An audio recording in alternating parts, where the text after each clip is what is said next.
नमस्कार दोस्तों, आज हम बात करेंगे गोल्ड के बारे में। कोशिश हम ये करेंगे कि हमारी भाषा सरल हो, जिससे समझने और समझाने दोनों में आसानी हो। भारत में सोना खरीदना सिर्फ एक लेन देन नहीं है, यह एक भावना है, एक परंपरा है और कई बार तो एक सपना भी, जो पीढ़ियों से दिलों में रची बसी है। जब कोई बच्चा पैदा होता है तो सोने की चूड़ियाँ पहनाई जाती हैं, चाहे शादी ब्याह हो, दिवाली या अक्षय तृतीया जैसे त्यौहार हों, या बस मन करे कुछ अच्छा खरीदने का, सोना हमेशा लिस्ट में रहता है। घर में सोना खरीदना शुभ माना जाता है और लोग कहते हैं कि सोना कभी धोखा नहीं देता, और शायद इसी वजह से हर घर में थोड़ा बहुत सोना जरूर होता है। हर भारतीय परिवार में एक कहानी होती है, दादी की पुरानी नथ, माँ की शादी का हार या वो पहली तनख्वाह से खरीदी हुई अंगूठी। ये गहने सिर्फ जेवर नहीं हैं, यादें हैं। और मज़े की बात यह है कि सोना कभी आउट ऑफ फैशन नहीं होता। चाहे ट्रेंड बदल जाए, डिज़ाइन मॉडर्न हो जाए, लेकिन सोने की अहमियत हमेशा बनी रहती है। यही वजह है कि भारत दुनिया में सबसे बड़ा गोल्ड कंज्यूमर देशों में एक है। सोने की कीमतें रोज़ बदलती हैं, ये डॉलर की वैल्यू, इंटरनेशनल मार्केट और लोकल डिमांड पर भी निर्भर करती हैं। और अब तो सोना खरीदने के तरीके भी बदल गए हैं और आसान भी हो गए हैं। पहले लोग सिर्फ ज्वेलरी शॉप जाकर हार, चूड़ी, बाली, बैंगल खरीदते थे। अब डिजिटल गोल्ड, गोल्ड ETF और सॉवरेन गोल्ड बॉन्ड जैसे ऑप्शन भी आ गए हैं। डिजिटल गोल्ड तो आप मोबाइल ऐप से भी खरीद सकते हैं। ना लॉकर की टेंशन, ना चोरी का डर। जो बात सबसे खास है वो यह है कि हर बार जब कोई भारतीय सोना खरीदता है, वह सिर्फ निवेश नहीं करता, वह एक सपना संजोता है। तो अगली बार जब आप सोना खरीदें, सिर्फ चमक दमक देख के मत खरीदिए। थोड़ा सोचिए कि यह आपके भविष्य की सुरक्षा भी है। चलिए हम देखते हैं सोना खरीदने से जुड़ी कुछ ज़रूरी बातें जो आप लोगों को ध्यान में रखनी चाहिए सोना खरीदते वक्त। चलिए शुरू करते हैं। हम भारतीय जब भी गोल्ड खरीदते हैं तो इसमें सबसे बड़ा फैक्टर जो होता है गोल्ड खरीदने का, वो होता है हमारा बजट। अब बजट 4 मेन फैक्टर्स पर डिपेंड करता है कि किस कारण हम गोल्ड खरीद रहे हैं। सबसे बड़ा फैक्टर इसमें होता है कि शादियाँ। अगर हमारे घर में शादी है तब हम गोल्ड खरीदते हैं कि अब अपनी बेटी को या अपने दामाद को गोल्ड क्या गिफ्ट करना है, या अपने बेटे को या अपनी बहू को गिफ्ट करना है, इसके लिए गोल्ड खरीदते हैं। सेकंड रीज़न होता है कि कोई ओकेजन हो, जैसे कि फेस्टिवल हो या एनिवर्सरीज हो, तब हम गोल्ड खरीदते हैं। तीसरा होता है सोशल स्टेटस मेंटेन करने के लिए, पीयर प्रेशर में गोल्ड खरीदते हैं। और चौथा होता है इन्वेस्टमेंट पर्पज़ के लिए गोल्ड खरीदते हैं। ये डिसीजन कि हमें गोल्ड खरीदना है, ये भी 4 मेन फैक्टर्स पर डिपेंड करता है कि हमें कितना गोल्ड खरीदना है, हमें कब गोल्ड खरीदना है, किस रेशियो में गोल्ड खरीदना है और कब उसको री इन्वेस्ट करना है। कितना गोल्ड खरीदना है तो अब जैसे शादियाँ होती है तो उसमें जनरली हम ज़्यादा गोल्ड खरीदते हैं, क्योंकि हमें बेटी या बहू को देना रहता है। अब कितना गोल्ड खरीदना है, अब जैसे कोई ओकेजन है, तो जैसे कि अब दिवाली है तो उसमें एक रिवाज है कि उसमें गोल्ड खरीदा जाता है, तो उसमें कम क्वांटिटी में, क्योंकि उस समय डिमांड ज़्यादा रहती है तो रेट्स भी ज़्यादा रहते हैं, तो उस समय थोड़ा कम गोल्ड खरीदते हैं। ऑफ सीजन में जनरली हम ज़्यादा गोल्ड खरीदते हैं, जिससे कि कम पैसों में ज़्यादा गोल्ड मिल सके। किस रेशियो में गोल्ड खरीदना, जैसे हमने डिसाइड किया कि एक इन्वेस्टमेंट होता है, एक होता है आप शादी ब्याह के लिए गोल्ड खरीदते हैं, तो इस आप उसमें अपने बजट का कितना % एलोकेट करेंगे, ये एक डिसीजन होता है। और जब आपने इन्वेस्टमेंट पर्पज़ के लिए गोल्ड खरीदा तो उसको कब री इन्वेस्ट करेंगे, ये एक अलग डिसीजन होता है। अब इंडिया में गोल्ड परचेस किस तरह के किए जाते हैं, तो मेनली 2 तरह के होते हैं। एक होता है इमोशनल परचेस, दूसरा होता है इन्वेस्टमेंट परचेस। तो इमोशनल परचेस जो होता है बेसिकली 2 तरह का होता है। एक तो होता है आप मैरिज ज्वेलरी के लिए खरीदते हैं, दूसरा होता है कोई ओकेजनल होता है, जैसे तो उसको ओकेजनल ज्वेलरी के लिए तौर पर खरीदते हैं। और इन्वेस्टमेंट परचेस जो होता है वो 3 तरह का होता है। एक होता है कॉइन्स और बुलियंस के फॉर्म में, दूसरा होता है गोल्ड बॉन्ड्स ETF के फॉर्म में, और तीसरा होता है डिजिटल गोल्ड के फॉर्म में। एक एक को हम सभी पांचों चीज़ों को एक एक करके डिस्कस करेंगे। सबसे पहले हम डिस्कस करते हैं इमोशनल परचेस। इमोशनल परचेस जैसे कि मैंने बोला 2 तरह का होता है। सबसे पहले होता है मैरिज ज्वेलरी। मैरिज ज्वेलरी में जो आप ब्राइड ग्रूम्स की फैमिलीज होती हैं वो गोल्ड परचेस करती हैं गिफ्ट करने के लिए, खुद के लिए। और ये जो परचेस होती है वो इमोशनल परचेस होती है, क्योंकि ये 3 चीज़ों पे डिपेंड करती है कि आजकल का फैशन क्या है, सोसाइटल प्रेशर होता है कि आपको गिफ्ट देना ही है, और तीसरा होता है आपके बजट पे कि आपका बजट कितना है, तो आप कितना ज़्यादा गोल्ड खरीदेंगे। ज़्यादातर जो होता है जो मिडिल क्लास फैमिली होती है वो अपने बजट से ज़्यादा जाके गोल्ड खरीदती हैं, क्योंकि आपको एक मिनिमम इन्वेस्टमेंट तो करना ही होता है इसमें। आगे हम बात करेंगे जो इमोशन मैरिज ज्वेलरी होती है, इसमें कितने तरह का गोल्ड आता है। तो कोई भी गोल्ड ज्वेलरी होती है वो 22 कैरेट की आती है। उसके बाद 23 कैरेट की आती है, उसके बाद 18 कैरेट की आती है। अब 23 कैरेट बीच में इसलिए लिखा है क्योंकि जो लोकल शॉप्स होती हैं इस टर्मिनोलॉजी को मिसयूज़ करती हैं और इस तरह का गोल्ड कुछ आता नहीं है, स्टैंडर्ड नहीं है, बट वो बताते हैं कि 23 कैरेट का गोल्ड है, इसलिए मैंने यहाँ पर यूज़ किया है। आप सुनेंगे जब आप भी खरीदने जाएंगे। अब गोल्ड का मेजरमेंट कैसे होता है, तो ये ग्राम्स और तोलाज में बिकता है। ग्राम्स तो आप सबको पता होगा। तोला जो होता है वो बेसिकली एक तोला जो होता है वो 11.66 ग्राम के बराबर होता है। तो एक तोला मतलब 11.66 ग्राम और मल्टीप्लाई करते जाइए जितने तोले का आप गोल्ड खरीद रहे हैं। अब आजकल गोल्ड्स में कलर भी आते हैं। ट्रेडिशनली तो आपको पता है कि गोल्ड येलो कलर का आता है, पर आजकल वाइट गोल्ड, रोज गोल्ड और ग्रीन गोल्ड भी आता है और उसके हिसाब से इसके प्राइस बढ़ जाते हैं जैसे जैसे कलर चेंज होता है। कौन बेचता है ये? हाँ, तो ये ज्वेलर्स बेचते हैं, आपके लोकल ज्वेलर्स हो गए, ब्रांडेड ज्वेलर्स हो गए, ये बेचते हैं। सेकेंड आ गया हमारा कैजुअल परचेज या फिर ओकेजनल परचेज। तो ओकेजनल परचेज जो होता है जब आप ज्वेलरी खरीदते हैं किसी फेस्टिवल में, बर्थडे में, एनिवर्सरी में, गिफ्ट देने के लिए, अपना सोशल स्टेटस मेंटेन करने के लिए या सिर्फ शो ऑफ करने के लिए, तो आप इसको हम बोलते हैं ओकेजनल परचेज, क्योंकि इसमें कोई कंपल्शन नहीं है बट आप कर रहे हैं। इसमें भी 3 चीज़ें होती हैं कि भाई आपका बजट कितना है, आपका सोशल स्टेटस क्या है और आजकल का फैशन क्या है। अगर आप खुद के लिए गोल्ड खरीद रहे हैं शो ऑफ करने के लिए तो फैशन के हिसाब से आप गोल्ड खरीदेंगे। इसमें भी 4 तरह की गोल्ड आप खरीद सकते हैं, 22 कैरेट का, 23 कैरेट का, 18 कैरेट का और 14 कैरेट का। जैसे कि मैंने कहा 23 कैरेट का कोई स्टैंडर्ड नहीं है, बट ये लोकल शॉप्स आपको बताएंगे कि 23 कैरेट का गोल्ड है, इसीलिए मैंने यहाँ मेंशन किया है। ओकेजनल ज्वेलरी में भी कलरफुल गोल्ड आते हैं, जैसे कि येलो हो गया जो कि ट्रेडिशनल है, और वाइट हो गया, रोज गोल्ड हो गया और ग्रीन गोल्ड हो गया। इनको भी ग्राम्स और तोलास में बेचा जाता है, ये भी ज्वेलर्स बेचते हैं।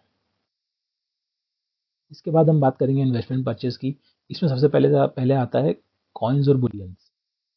कॉइन्स और बुलियंस जो होता है वो एक इन्वेस्टमेंट के फॉर्म होता है, क्योंकि आप इसको एज अ ज्वेलरी नहीं खरीदते हैं, इसको आप एक इन्वेस्टमेंट पर्पज के लिए खरीदते हैं, जिसको आप लंबे समय तक होल्ड करते हैं और जब आपकी सही कीमत या ज़रूरत के हिसाब से आप इसको बेचकर उसको कैश इन कर लेते हैं। ये जो कॉइन्स और बुलियंस आते हैं ये ग्राम्स में आते हैं। पहले ये 1 ग्राम से स्टार्ट होता था, पर क्योंकि आजकल गोल्ड के रेट्स बहुत ज़्यादा बढ़ गए हैं तो अब 100 मिलीग्राम से लेके 0.5 ग्राम, 1 ग्राम, 2 ग्राम, 5 ग्राम, 10 ग्राम, 1 तोला, 20 ग्राम्स, 50 ग्राम्स, 100 ग्राम, 500 ग्राम्स और 1 केजी एंड अबव, इस तरह के गोल्ड आते हैं। ये 3 फॉर्म से आते हैं बेसिकली, कॉइन्स, बिस्किट और ब्रिक के फॉर्म में। जैसे कि मैंने बताया 100 मिलीग्राम से लेके 10 ग्राम्स तक, इवन 20 ग्राम्स तक कॉइन्स के फॉर्म में आते हैं। 20 ग्राम्स और 10 ग्राम से लेके 100 ग्राम्स तक बिस्किट के फॉर्म में आते हैं और 500 ग्राम्स एंड अबव ब्रिक के फॉर्म में आते हैं। टाइप्स ऑफ गोल्ड जो कॉइन और बुलियन होते हैं, इसमें 24 कैरेट गोल्ड आता है, 22 कैरेट गोल्ड आता है और 18 कैरेट गोल्ड आता है। क्योंकि आप ये इन्वेस्टमेंट पर्पज़ के लिए खरीद रहे हैं तो इसमें सबसे फाइन गोल्ड जो 24 कैरेट होता है वो आता है। ये भी ज्वेलर्स बेचते हैं और ये रिफाइनर्स भी बेचते हैं। रिफाइनर्स बेसिकली वो होते हैं जो रॉ गोल्ड खरीदते हैं माइन से, उसको रिफाइन करते हैं और फिर ये ज्वेलर्स को देते हैं जो उसको ज्वेलरी के फॉर्म में या कॉइन्स के फॉर्म में बेचते हैं। बट क्योंकि ये आप इन्वेस्टमेंट पर्पज़ के लिए खरीद रहे हैं तो रिफाइनर्स भी गोल्ड को कॉइन्स और ब्रिक के फॉर्म में बना के डायरेक्टली सेल करते हैं कस्टमर्स को। अब कहाँ से आप ये गोल्ड का फिजिकल फॉर्म में, ज्वेलरी के फॉर्म में या कॉइन बुलियन के फॉर्म में खरीद सकते हैं? तो लोकल ज्वेलर्स हो गए, आपकी लोकल सराफा मार्केट हो गए, वहाँ से आप खरीद सकते हैं। लोकल ब्रांड शॉप्स हो गए, जैसे सिटी स्पेसिफिक शॉप्स होती हैं जो थोड़ी फेमस होती हैं, वो वहाँ से खरीद सकते हैं आप। ऑनलाइन ब्रांडेड ज्वेलर्स हो गए जैसे कि तनिष्क हो गए, कल्याण हो गए, कंडेरे, इनसे आप खरीद सकते हैं। ब्रांडेड शॉप्स हो गई जैसे कि तनिष्क, कल्याण, पंजाब ज्वेलर्स, यहाँ से आप जाके फिजिकल गोल्ड खरीद सकते हैं। आजकल ई कॉमर्स साइट्स पे भी गोल्ड अवेलेबल है, जो कि अमेजन, फ्लिपकार्ट और कॉइन बाजार से आप जाके गोल्ड खरीद सकते हैं। अब हम बात करते हैं कि फिजिकल गोल्ड जो होता है उसकी क्वालिटी पे। तो इसकी क्वालिटी डिसाइड करती है उसकी फाइननेस से। फाइननेस क्या होती है? जैसे कि हमने बोला कि 24 कैरेट या 22 कैरेट, तो कैरेट जो होता है इसकी फाइननेस, गोल्ड की फाइननेस बताता है कि गोल्ड कितना फाइन है। अब जैसे कि फाइननेस मतलब कि जैसे कि आपने 10 ग्राम का गोल्ड खरीदा, उसके अंदर कितना परसेंट गोल्ड है और कितना परसेंट उसमें इम्प्योरिटीज़ है। जितना परसेंट उसमें प्योर गोल्ड होगा उतना वो फाइन होगा। मतलब कि 24 कैरेट जो गोल्ड होगा वो सबसे ज़्यादा फाइन है और 22 कैरेट गोल्ड जो होगा उससे कम फाइन है। उस तरह से ही डाउन होता जाता है। तो चलिए देखते हैं।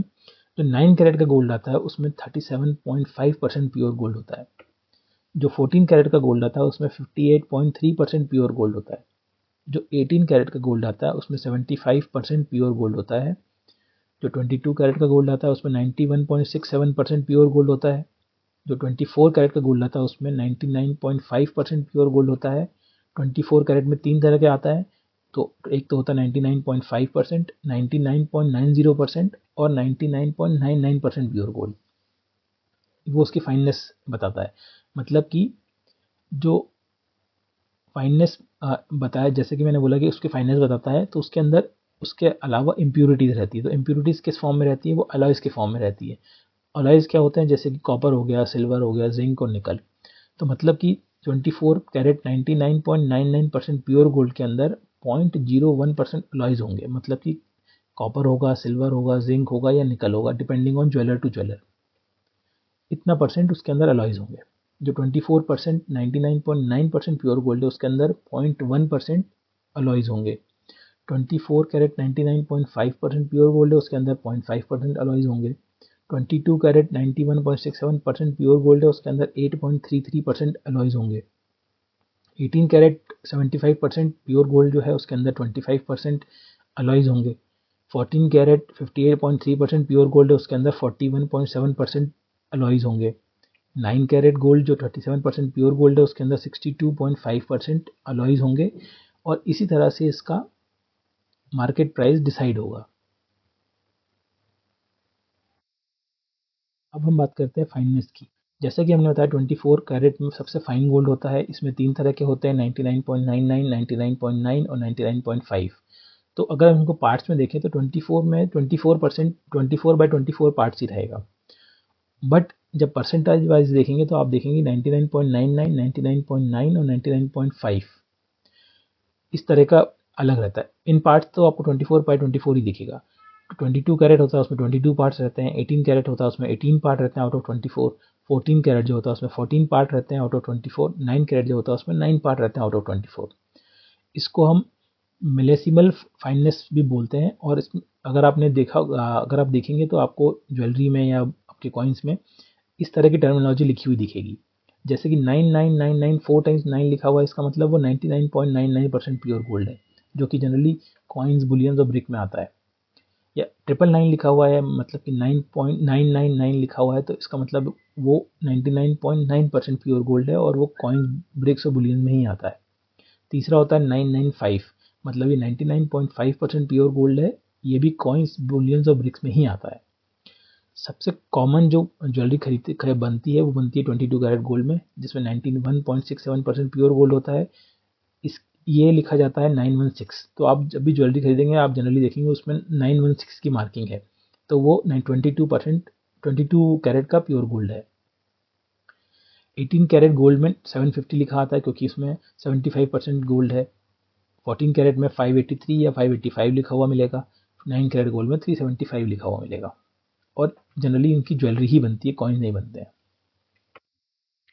ये तो हमने बात करी गोल्ड के फाइनेस की, मतलब कि गोल्ड कितना प्योर है इस बारे में बात करी। मतलब अगर आप 10 ग्राम गोल्ड खरीदे हैं तो उसमें उसकी प्योरिटी कितनी है, उसमें कितना परसेंट गोल्ड है और कितना परसेंट अलॉयज है। नेक्स्ट जो बात होती है गोल्ड के वेट की बात होती है। अब गोल्ड का वेट होता है वो उसके टॉलरेंस पे मेजर होता है, मतलब उसको बोला जाता है गोल्ड वेट टॉलरेंस। इसका मतलब होता है कि जो गोल्ड प्रोडक्ट आपने खरीदा है उसमें वेरिएशन की कितनी एक्सेप्टेबल रेंज है, मतलब कि उसमें कितना वेरिएशन ऊपर या नीचे एक्सेप्टेड है। इसका कारण क्या होता है, जब भी मैन्युफैक्चरिंग होती है गोल्ड की ज्वेलरी के फॉर्म में या कॉइन के फॉर्म में, वो तो उसके रिफाइनिंग के प्रोसेस के दौरान थोड़ा सा वेरिएशन आता है, चाहे मशीन कितनी भी एक्यूरेट हो बनाते टाइम, पर वो हल्का सा वेरिएशन आता है। ये हो सकता है वो उस वेरिएशन के कारण आपको थोड़ा ज़्यादा गोल्ड मिले, हो सकता है उस वेरिएशन के कारण आपको थोड़ा कम गोल्ड मिले। मतलब कि जब आप 10 ग्राम का, मान लीजिए एग्जांपल के लिए कि 10 ग्राम का आप गोल्ड खरीद रहे हैं, तो हो सकता है उसमें 10.01 ग्राम गोल्ड मिले या फिर 9.99 ग्राम गोल्ड मिले, इसकी संभावना रहती है। तो वो जो एक्सेप्टेबल रेंज रहती है वेरिएशन की, उसी को हम बोलते हैं गोल्ड वेट टॉलरेंस। जो गोल्ड इंडस्ट्री होती है उसके टॉलरेंस लेवल के कुछ स्टैंडर्ड्स होते हैं, जिसमें माइनर वेट डिस्क्रिपेंसी प्रोडक्शन के दौरान जो आती है वो एक्सेप्टेबल रहती है। इसको बोलते हैं, ये 3 तरह के होते हैं। एक तो होता है पॉजिटिव टॉलरेंस, जिसमें आपको ये ज्वेलर होता है या फिर जो रिफाइनर होता है, ये गारंटी देता है कि आपको जब भी आप गोल्ड खरीदेंगे उसमें आपको थोड़ा सा ज़्यादा गोल्ड ही मिलेगा।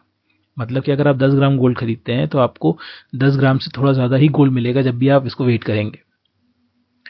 दूसरा होता है no negative tolerance.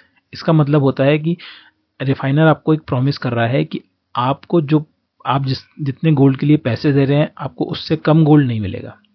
For example, अगर आप 10.1 ग्राम के पैसे दे रहे हैं तो आपको 10.1 ग्राम का ही गोल्ड मिलेगा। इसको बोलते हैं no negative tolerance. Specified tolerance levels. Gold bars के मैन्युफैक्चरिंग के दौरान जैसा कि मैंने बताया कि थोड़ा सा वेट गोल्ड का ऊपर नीचे होता है, जो कि 0.02 मिलीग्राम्स प्लस माइनस हो सकता है, तो इसको बोलते हैं स्टैंडर्ड वेट टॉलरेंस। तो इतना जो रहता है वो जब भी आपको गोल्ड बेचेंगे बार के फॉर्म में या किसी और फॉर्म में, तो वो उसमें मेंशन करेंगे कि इसमें इतना वेट टॉलरेंस है। मान लीजिए फॉर एग्जांपल 10 ग्राम का गोल्ड बार आपने खरीदा, तो उसमें मेंशन करेंगे कि इसमें प्लस माइनस 0.02 मिलीग्राम टॉलरेंस है। मतलब ये ऊपर भी हो सकता है और नीचे भी हो सकता है। नेक्स्ट, जब आप इन्वेस्टमेंट परचेस के लिए पर्पस के लिए गोल्ड खरीदते हैं तो कॉइन्स और बुलियंस के फॉर्म में खरीदते हैं। तो ये कुछ एग्जांपल्स हैं आपके कॉइन्स और बुलियंस के, जो रेप्यूटेड मार्केट लीडर्स हैं इस फील्ड के, उनके रेट्स हैं।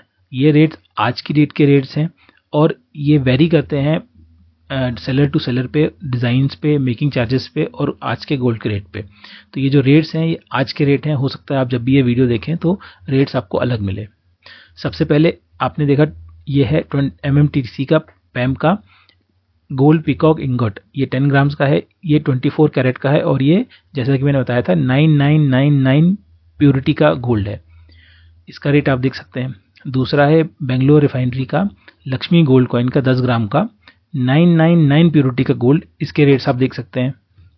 तीसरा है RSBL का गोल्ड कॉइन 10 ग्राम का 24 कैरेट का 995 प्योरिटी का, ये भी आप देख सकते हैं। और चौथा है मुथूट का 916 ग्राम का 10 ग्राम का गोल्ड, इसकी आप रेट देख सकते हैं। तो आप देख सकते हैं कि इसमें 24 कैरेट्स में भी 3 तरह के गोल्ड आते हैं और तीनों के प्राइस आप देख सकते हैं कितने डिफरेंट हैं, और 22 कैरेट का गोल्ड कॉइन के प्राइस। इसके बाद आती है hallmarking of gold for purity checks. अब आपने वेट समझ लिया, फाइननेस समझ ली, पर इसकी क्या गारंटी कि आपको जो ज्वेलर बोल रहा है वो सही बोल रहा है, कि वो बोल रहा है अगर 24 कैरेट का गोल्ड है या 22 कैरेट का गोल्ड है तो वो उतना ही है, इसकी कोई गारंटी है? आपको जो ज्वेलर देगा तो आप उस पर भरोसा कैसे कर सकते हैं? सबसे ज़्यादा जो धोखाधड़ी होती है वो ज्वेलरी के केस में होती है कि ज्वेलर आपको बोल रहा है 22 कैरेट का, आपको दे रहा है किसी और कैरेट का। जैसे कि मैंने बताया था 23 कैरेट का गोल्ड स्टैंडर्ड नहीं होता है, पर ज्वेलर्स जनरली वही मार्किंग देके आपको बहकाते हैं और आपसे पैसे लेते हैं। तो गवर्नमेंट ने एक संस्था बनाई जो कि हॉल मार्किंग करती है गोल्ड की प्योरिटी चेक्स की। आपको जो भी ज्वेलरी आप खरीदते हैं उसमें इस तरह की मार्किंग जो सामने इमेजेस में दिख रही है, इस तरह की मार्किंग दिखेगी। अब इस मार्किंग को समझते हैं। इसको बोलते हैं BIS स्टैंडर्ड लोगो। तो BIS संस्था जो है उसका एक स्टैंडर्ड लोगो होता है जो हर हॉलमार्क ज्वेलरी के अंदर बनाया जाएगा, और साथ में एक 6 डिजिट का अल्फा न्यूमेरिक कोड होगा जो ये बताएगा कि ये ज्वेलरी का एक आईडी समझ लीजिए आप, जैसे हमारा आधार कार्ड होता है उस तरह की एक आईडी रहेगी हर ज्वेलरी की, जो कि आप बैक ट्रैक कर सकते हैं कि जो उन्होंने ज्वेलर ने बताया है वही आपको मिला है कि नहीं है। सेकेंड होती है इसकी प्योरिटी मार्क स्टैंप। जैसे कि आप देख सकते हैं दूसरी वाली इमेज में 22 कैरेट 916, मतलब ये 22 कैरेट का गोल्ड है 916 प्योरिटी का। ऊपर वाली में जो आप देख सकते हैं 916 लिखा हुआ है। अब ये अल्फा न्यूमेरिक कोड जो है अभी कुछ समय पहले लॉन्च हुआ है। इसके पहले जो हॉल मार्किंग होती थी उसमें इस तरह का रहता था, इसमें 916 लिखा हुआ है, मतलब कि ये 22 कैरेट का गोल्ड है। पहला वाला जो है वो लोगो है, दूसरे वाले में पहला लोगो है, सेकंड जो मार्किंग है वो 22 कैरेट 916 लिखा हुआ है। तीसरा होता है असाइनिंग या हॉल मार्किंग सेंटर्स मार्क। इसका मतलब होता है कि जिसने भी हॉल मार्किंग करी है, इसका मेजरमेंट करा है, उसका एक स्टैंप लगेगा जो कि थर्ड पार्टी होती है, वो उसका ऑफिशियल सिंबल बनाती है कि उन्होंने टेस्ट करा है प्योरिटी का। आजकल नहीं होता क्योंकि आजकल अल्फा न्यूमेरिक कोड अब बन गया है, इसी से मालूम पड़ जाता है कि असाइनिंग अथॉरिटी कौन है। इसके बाद होता है ज्वेलर आइडेंटिफिकेशन मार्क। ये बेसिकली होता है कि बताने के लिए कि किस ज्वेलर से आपने ये गोल्ड खरीदा है। अब हो सकता है कि लोग इसको फॉर्ज कर लें, इसीलिए ये अल्फा न्यूमेरिक कोड बनाया गया जो कि BIS के पास लिस्ट रहती है, आप चेक कर सकते हैं। ईयर ऑफ हॉलमार्किंग, जब पुराने तरह की हॉलमार्किंग होती है उसमें इसमें ईयर भी मेंशन करते थे कि कब इसकी हॉलमार्किंग की गई है। 6 डिजिट अल्फान्यूमेरिक कोड जो आजकल चलता है, इसमें क्या होता है, आपकी गोल्ड ज्वेलरी को हॉलमार्क किया जाता है। ये एक 6 डिजिट का अल्फान्यूमेरिक कोड होता है जो उसमें एम्बोस कर दिया जाता है। इसको बोलते हैं हॉलमार्क यूनिक आइडेंटिफिकेशन नंबर। इस नंबर की ज्वेलरी जो होती है यूनिक होती है, और जब भी आप इस को वेरीफाई करना चाहें तो आप BIS केयर ऐप में जाके इस अल्फान्यूमेरिक कोड को डाल के आप अपनी ज्वेलरी की डिटेल जो आपको ज्वेलर्स ने बताई है उसको वेरीफाई कर सकते हैं। तो अभी तक हमने बात करी गोल्ड के वेट के बारे में, गोल्ड के फाइननेस के बारे में। अब हम बात करेंगे जो फिजिकल गोल्ड आप खरीदते हैं उसके प्राइस के बारे में। तो ये एक फार्मूला होता है जिसके अनुसार आप गोल्ड परचेस करते हैं। इस फार्मूले में 5-6 कंपोनेंट्स होते हैं जो हम लोग एक एक करके डिस्कस करेंगे। पहले हम एक फार्मूला समझ लेते हैं, rate multiply by weight minus weight of stone plus price of stone plus making charges will give you total value plus GST is equal to final value. Rate जो होता है वो आज के दिन में गोल्ड का जो भी रेट है, 24 कैरेट का, 22 कैरेट का, 18 कैरेट का, 14 कैरेट का या 9 कैरेट का, जिस भी ज्वेलरी को आप खरीदना चाहते हैं, वो जितने भी कैरेट की ज्वेलरी है या कॉइन है, उसका जो भी आज की डेट में मार्केट रेट होगा, उसको वो ज्वेलर आपको बताएगा कि आज की डेट में गोल्ड का ये रेट चल रहा है, उसके हिसाब से वो उसका रेट लगाएगा। सेकेंड होगा वेट। अब मान लीजिए आपने गोल्ड कॉइन खरीदा तो उसमें तो सिर्फ गोल्ड रहता है, उसके अंदर कोई भी और चीज़ नहीं रहती है। पर अगर आपने कोई ज्वेलरी खरीदी तो गोल्ड की जो ज्वेलरी होती है उसमें कई बार कुछ स्टोन्स भी लगे हुए होते हैं, तो वो जो स्टोन का वेट है वो इसमें से माइनस करते हैं पहले ग्रॉस वेट में से, फिर जो वेट बचता है वो होता है गोल्ड का वेट। तीसरा होता है वेट ऑफ स्टोन। अब ये जो स्टोन है ये कुंदन हो सकता है, डायमंड हो सकता है, पर्ल हो सकते हैं, किसी भी तरह का स्टोन हो सकता है, उसका वेट अपन टोटल वेट में से माइनस करते हैं। अब क्योंकि हमने स्टोन का वेट माइनस कर दिया है, पर आपने जो स्टोन खरीदा है उसकी कुछ तो वैल्यू होगी, जैसे कुंदन हो गया, डायमंड हो गया, पर्ल हो गया, जो भी उसकी मार्केट वैल्यू है वो प्राइस आप उसके टोटल प्राइस में, गोल्ड के प्राइस में ऐड कर देंगे। उसके बाद उसमें लगेगा मेकिंग चार्जेस। अब ये मेकिंग चार्जेस होता क्या है? मेकिंग चार्जेस बेसिकली होता है गोल्ड ज्वेलरी बनाने में जो भी वेस्टेज हुआ, जो लेबर लगी, जो प्रॉफिट्स हैं ज्वेलर के, और जो दूसरे खर्चे हैं, ये सब मिला के मेकिंग चार्जेस का बनता है। अब ये मेकिंग चार्जेस 2 से 50% तक हो सकते हैं। अभी किस बात पे डिपेंड करता है कि कितना परसेंट होगा। अब गोल्ड ज्वेलरी कितनी कॉम्प्लेक्स है, उसमें कितना वर्कमैनशिप लगी है और उसकी डिज़ाइन कितनी कठिन है, ये सब चीज़ें इस पे डिपेंड करती हैं। और ये ज्वेलरी बनाते टाइम कितना वेस्टेज हुआ है, ये सब चीज़ें करती हैं कि कितना मेकिंग चार्जेस रहेगा उसका। और ये जो मेकिंग चार्जेस होता है ये ब्रांड टू ब्रांड वेरी करता रहता है। आपने कई बार देखा होगा टीवी पे ऐड भी आता है कि 50% डिस्काउंट ऑन मेकिंग चार्जेस। तो वो जो 50% डिस्काउंट होता है वो मेकिंग चार्जेस के ऊपर होता है, ओरिजिनल गोल्ड के प्राइस पे नहीं होता है। ये सब जब अपन ऐड करेंगे तो हमको मिलेगा टोटल वैल्यू। इस टोटल वैल्यू पे जब हम टैक्स लगाएंगे, GST, goods and service tax, तो हमको मिलेगा फाइनल वैल्यू। यही जो फाइनल वैल्यू होती है आप कस्टमर पे करता है जब ज्वेलर को। GST कितना होता है? इन जनरल GST 3% होता है टोटल वैल्यू आप जो ज्वेलरी खरीदते हैं उसका। जो आपका टोटल वैल्यू आता है उस पर 3% आप ऐड कर दीजिए, वो आपका फाइनल वैल्यू होता है।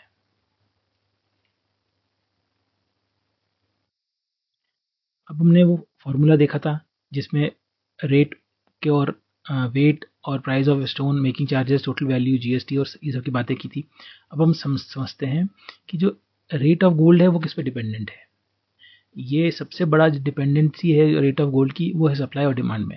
अगर डिमांड बढ़ेगी तो गोल्ड के प्राइस बढ़ेंगे, अगर डिमांड कम होगी तो गोल्ड के प्राइस कम होंगे। अगर सप्लाई बढ़ेगी तो गोल्ड के प्राइस कम होंगे, अब अगर सप्लाई घटेगी तो गोल्ड के प्राइस बढ़ेंगे। अब ये सब चीज़ें कैसे आती हैं? ये इंटरनेशनल मार्केट पे डिपेंड करती हैं कि अगर बाहर से जो हम गोल्ड इंपोर्ट करते हैं वो ज़्यादा आ रहा है या कम आ रहा है। फिर उसके बाद जो हम लोग पेमेंट करते हैं वो हम US डॉलर में करते हैं, तो डॉलर की वैल्यू ऊपर जा रही है, नीचे जा रही है। फिर हम किस टाइम खरीद रहे हैं गोल्ड, समय के किस, जैसे फेस्टिवल सीजन में या फिर मैरिज सीजन में, क्योंकि इस जब सीज़न होता है, मैरिज सीजन होता है या फेस्टिवल सीजन होता है, उस समय भी गोल्ड के प्राइस ऊपर जाते हैं क्योंकि डिमांड बढ़ रही है। फिर मार्केट कंडीशन में, अब जी मान लीजिए कि मंदी का दौर चल रहा है, अगर मंदी का दौर चल रहा है उस समय गोल्ड के प्राइस ऊपर जाते हैं क्योंकि सभी लोग जो होते हैं अपने दूसरे इन्वेस्टमेंट ऑप्शन से पैसे निकाल कर गोल्ड में इन्वेस्ट करना चाहते हैं। अब क्योंकि वो गोल्ड में इन्वेस्ट करना चाहते हैं, क्योंकि वो सेफर ऑप्शन है, वो हमेशा आपको वैल्यू देगा, तो डिमांड बढ़ जाती है। डिमांड बढ़ जाती है तो गोल्ड के प्राइस धीरे धीरे बढ़ने लगते हैं।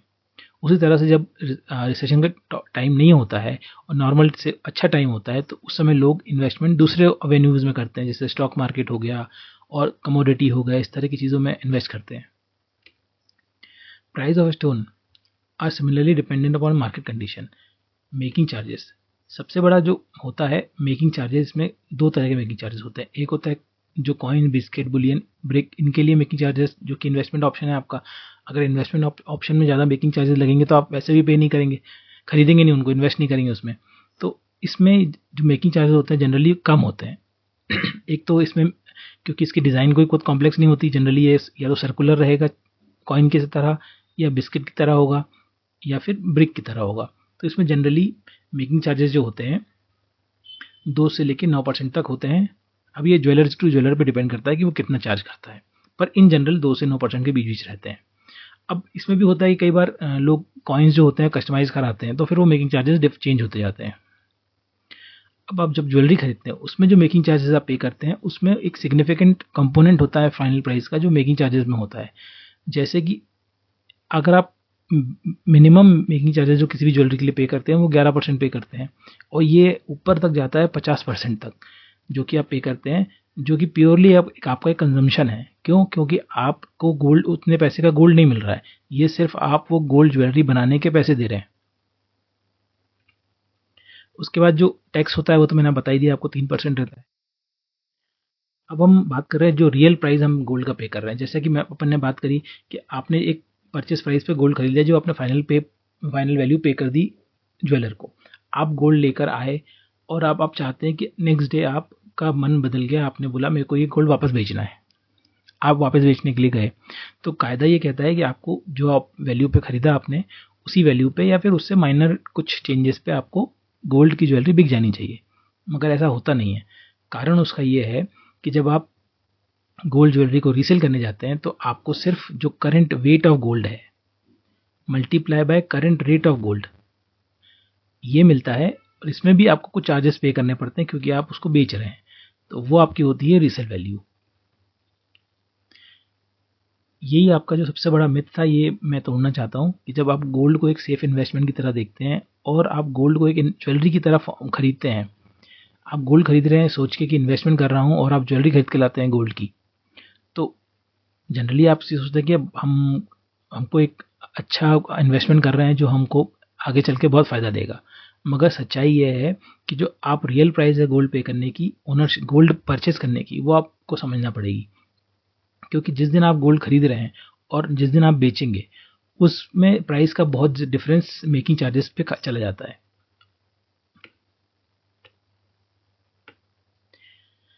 जो करंट वेट ऑफ गोल्ड है, जैसे कि आपने मान लीजिए आज आपने 10 ग्राम का गोल्ड खरीदा और आपने उसको रख लिया 5 साल तक और उसको प्रॉपरली सेफ मेंटेन नहीं करा, हो सकता है उसमें रगड़ लगेगी, हो सकता है उसमें थोड़ी सी डस्ट वगैरह जमा होगी, तो जब ज्वेलर आपसे गोल्ड वापस खरीदेगा सबसे पहले उसको क्लीन करेगा।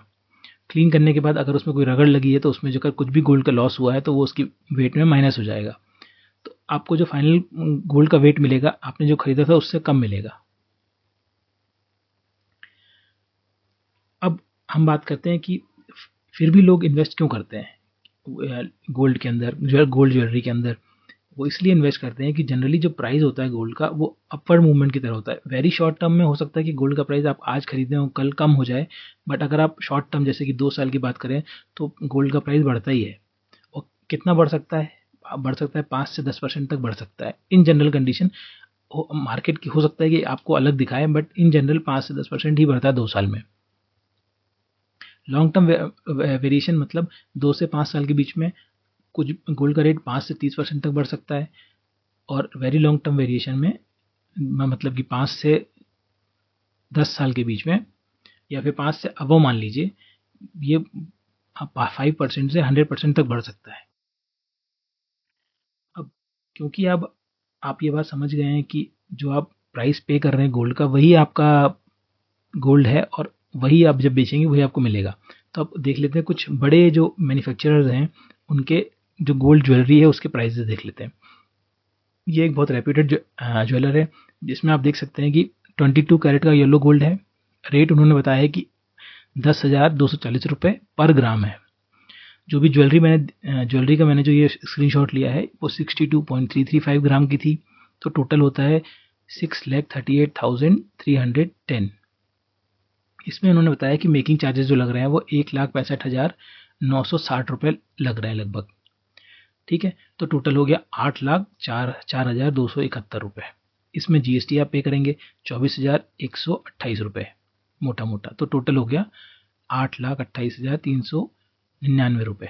अब आप देख सकते हैं कि जो आपने गोल्ड खरीदा है वो आपने खरीदा है 62.335 ग्राम्स, जिसकी वैल्यू है 6,38,310। बट आप जब पे कर रहे हैं तो आप टोटल पे कर रहे हैं 8,28,399 रुपये। इसमें एक आप मेजर कंपोनेंट देखिए, मेकिंग चार्जेस 26% मेकिंग चार्जेस में आप पे कर रहे हैं, जो कि आपको कभी रिटर्न नहीं मिलेंगे। ये आपका कंजम्पशन हो गया। एक और ऑप्शन देखिए दूसरे मैन्युफैक्चरर का, इसमें भी आप 22 कैरेट की गोल्ड ज्वेलरी खरीद रहे हैं जो कि 59.41 ग्राम्स की है। इन्होंने बताया आज का रेट जो है वो 10,200 है। वैल्यू टोटल हो गई 6,05,982 रुपये। इसमें क्योंकि इस ज्वेलरी के अंदर अलग अलग स्टोन्स लगे हुए थे जैसे कि कुंदन, पर्ल, ग्रीन बीड्स, तो इन सब का रेट आप देखिए ऐड किया गया है क्योंकि इन्होंने फाइनल जो गोल्ड का ग्राम्स था वो अलग से निकाल रखा था, इसलिए इन्होंने ये इसका प्राइस, स्टोन्स का प्राइस इसमें ऐड किया हुआ है। मतलब 6,05,982 रुपये में 31,320 कुंदन का प्राइस ऐड किया है, 708 रुपये के पर्ल्स लगे हैं और एक और पर्ल लगा है 277 रुपये का, और उसके बाद ग्रीन बीड्स लगे हैं 4,292 रुपये के। ठीक है, इसके ऊपर भी मेकिंग चार्जेस कितना लगा है 1,45,435 रुपीज़ मोटा मोटा, तो टोटल वैल्यू हो रही है 7,88,015 रुपये। अब आप इसमें भी देखेंगे ये सारी चीज़ें देखने के बाद मेकिंग चार्जेस तो आपको 24% पे करना पड़ रहा है इस ज्वेलरी पे। देखिए गवर्नमेंट टैक्स आपको पे करना पड़ेगा, आप कुछ भी करें। जिसमें आप ऊपर नीचे कर सकते हैं वो होता है मेकिंग चार्जेस। तो आप ऐसी ज्वेलरी खरीदें जिसमें हाई मेकिंग चार्जेस हैं, या फिर ऐसी ज्वेलरी खरीदें जिसमें लो मेकिंग चार्जेस हैं। पहले वाले में हमने देखा 26% था, इसमें 24% मेकिंग चार्जेस है। ये दूसरे ज्वेलर की, रेप्यूटेड ज्वेलर की स्क्रीनशॉट है। तीसरा हम देखें उसी वाले का, इसमें आप 18 कैरेट का गोल्ड खरीद रहे हैं जिसका आज का रेट है 8,378.18 रुपीज़ पर ग्राम। ये ज्वेलरी जो है वो 11 ग्राम की है, 11.621 ग्राम की है, तो टोटल होता है 97,362 रुपीज़। इस पर मेकिंग चार्जेस लग गया 26,777 रुपये 78 पैसे। अब आप देखिए टोटल हो गया 1,24,137 रुपये। इसमें जीएसटी लगा 3,724 रुपये, तो टोटल हो गया 1,27,862। इधर भी आप देखिए कि making charges 27.5% of the value of gold है। इसका क्या मतलब हुआ कि जैसे ही आप 22 कैरेट से 18 कैरेट में आए, प्राइस ऑफ गोल्ड तो कम हो गया क्योंकि आप कम फाइनेंस का गोल्ड खरीद रहे हैं, पर मेकिंग चार्जेस बढ़ गया। तो इसका मतलब है अगर आप सेम ग्राम्स का गोल्ड खरीदेंगे और फाइनेंस अलग अलग होगी तो मेकिंग चार्जेस 18 वाले में आपको ज़्यादा देना पड़ रहा है। मतलब आप 18 कैरेट का जब गोल्ड खरीद रहे हैं तो आप ज़्यादा लूज़ कर रहे हैं। एक और एग्जांपल देखिए, ये भी दूसरे उसका है। इसमें आप 60,795 रुपये का गोल्ड खरीद रहे हैं। इसमें आप जो जेम लगे हुए हैं 150 रुपये के लगे हुए हैं। इसमें मेकिंग चार्जेस आप पे कर रहे हैं 18,018 रुपये और जीएसटी पे कर रहे हैं 2,369 रुपये। अब आप देख सकते हैं इन्होंने कुछ काट रखा है, मतलब मेकिंग चार्जेस पहले 24,000 कुछ थे, उसको 18,000 कर रखा। यही मैं बात कर रहा था, जो डिस्काउंट ज्वेलर्स देते हैं वो यही मेकिंग चार्जेस पे दे सकते हैं, गोल्ड के रेट पे तो दे नहीं सकते। उसके बावजूद जो मेकिंग चार्जेस आ रहे हैं वो आ रहे हैं 29.63%। मतलब ये डिस्काउंट देने के बावजूद आप जो मेकिंग चार्जेस पे कर रहे हैं वो लगभग 30% पे कर रहे हैं। ये भी 18 कैरेट की ज्वेलरी है। अब आप देख सकते हैं 22 कैरेट की जब आप ज्वेलरी पे खरीद रहे हैं तो मेकिंग चार्जेस 26%, 24% लग रहे हैं, पर जैसे ही आप 18 कैरेट की ज्वेलरी खरीद रहे हैं तो मेकिंग चार्जेस 27%, 30% लग रहे हैं। अब कॉइन्स की बात करें, जनरली कॉइन्स में मेकिंग चार्जेस जो होते हैं वो 3% होते हैं और 3% जीएसटी लगता है जो स्टैंडर्ड है, तो टोटल हो गया 6% आज की डेट में जो गोल्ड का प्राइस है उसके हिसाब से। ज्वेलरी होती है, ज्वेलरी में मान लीजिए 28% आपको आपको जी मेकिंग चार्जेस लगे, उस पर आपने 3% GST करा, तो ये हो गया 31% टोटल जो आपने एक्स्ट्रा पे किया गोल्ड खरीदने के लिए। कॉइन्स के केस में आपने 6% एक्स्ट्रा पे किया और ज्वेलरी के केस में आपने 31% एक्स्ट्रा पे किया। इधर हम इसी टर्मिनोलॉजी से देखें कि अगर आप ज्वेलरी खरीदते हैं गोल्ड की, जिसकी जो ज्वेलरी आपको 1 लाख रुपए की, तो उसमें आप 69,000 वर्थ का गोल्ड ही मिल रहा है आपको।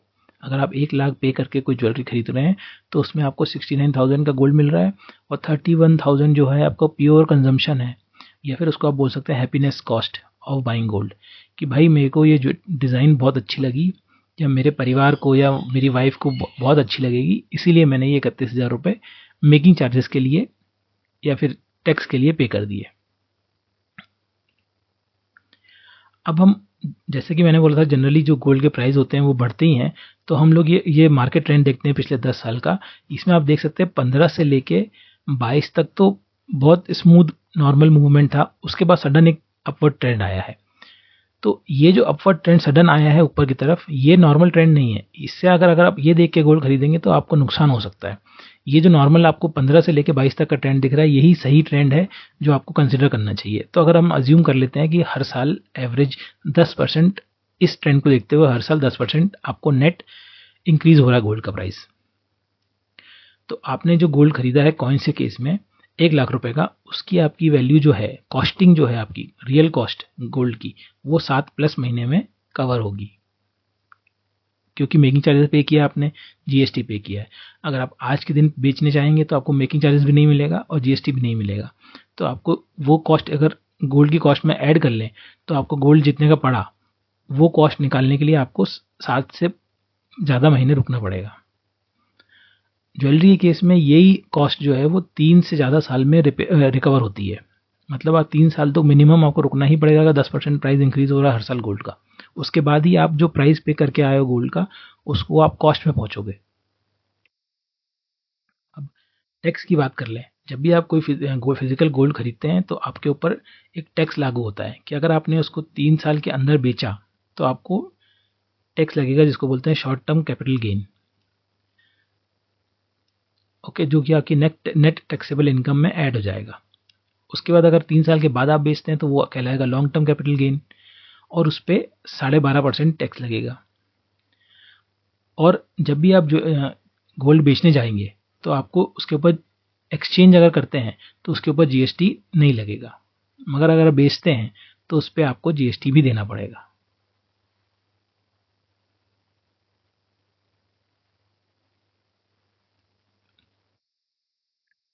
अब इसके बाद हम बात करते हैं नेक्स्ट इन्वेस्टमेंट ऑप्शन की, जो कि है गोल्ड बॉन्ड और ETFs। तो चलिए समझते हैं ETFs क्या होते हैं। ETFs बेसिकली होते हैं एक्सचेंज ट्रेडेड फंड्स। ये एक तरह का इन्वेस्टमेंट इंस्ट्रूमेंट होता है जो कि आप किसी भी स्टॉक एक्सचेंज से खरीद या बेच सकते हैं। इसमें खरीदारी और बेची जो होती है, जैसे कि आप कोई कंपनी का स्टॉक्स खरीदते हैं एक्सचेंज से, उसी तरह से इसमें भी ETFs की खरीदा बेची होती है। दूसरा, ETFs जो होते हैं वो होते हैं, उनके अंदर जो एसेट्स होते हैं वो कोई भी कमोडिटीज हो सकती हैं, बॉन्ड्स हो सकते हैं, स्टॉक्स हो सकते हैं, इन किसी भी आइटम के ETFs बन सकते हैं। एक्सचेंज ट्रेडेड फंड होते हैं वो एक तरह से म्यूचुअल फंड की तरह होते हैं, जिसमें कि आप जैसे म्यूचुअल फंड में अलग अलग स्टॉक्स होते हैं, उनका एक बास्केट बना के उनका एक आप म्यूचुअल फंड खरीदते हैं, उसी तरह से एक्सचेंज ट्रेडेड फंड्स भी उस तरह से रिजेंबल करते हैं। बट म्यूचुअल फंड की तरह ETFs को आप किसी भी समय बेच सकते हैं। इसमें कोई ट्रेडिंग सेशन नहीं होता, कोई कट ऑफ टाइमिंग नहीं होती खरीदारी और बेची के लिए। ETFs के अंदर स्टॉक्स हो सकते हैं, बॉन्ड हो सकते हैं, कमोडिटीज़ हो सकती हैं, फॉरेन करेंसी हो सकती है, मनी मार्केट इंस्ट्रूमेंट्स हो सकते हैं, और कोई अदर सिक्योरिटीज़ भी हो सकती हैं। ETF के अंदर एक डेरिवेटिव इंस्ट्रूमेंट भी होते हैं। तो हम बात करेंगे गोल्ड ETFs के बारे में। तो गोल्ड ETFs क्या होते हैं? गोल्ड ETFs होते हैं एक्सचेंज ट्रेडेड फंड, जिनका काम होता है ट्रैक करना जो डोमेस्टिक फिजिकल गोल्ड के प्राइस है उनको, और उनके ऊपर ही गोल्ड ETFs का प्राइस डिपेंडेंट होता है। ये एक तरह का पैसिव इंस्ट्रूमेंट होता है जो कि बेस करता है गोल्ड के प्राइजेस पे, गोल्ड बुलियन के प्राइजेस पे, to be specific gold bullion के प्राइजेस पे इसका प्राइस डिपेंड करता है। गोल्ड ईटीएफ जो होते हैं वो फिजिकल गोल्ड को रिप्रेजेंट करते हैं पेपर फॉर्म में। मतलब कि आप गोल्ड ईटीएफ जब खरीद रहे हैं तो आप एक तरह से फिजिकल गोल्ड ही खरीद रहे हैं, पर पेपर के फॉर्म में खरीद रहे हैं। आपको फिजिकल गोल्ड हाथ में नहीं आता, पर उसकी जो वैल्यू होती है उस पेपर की, वो एक फिजिकल गोल्ड के प्राइस के बराबर ही होती है। एक गोल्ड ईटीएफ जो होता है वो लगभग 1 ग्राम के बराबर होता है।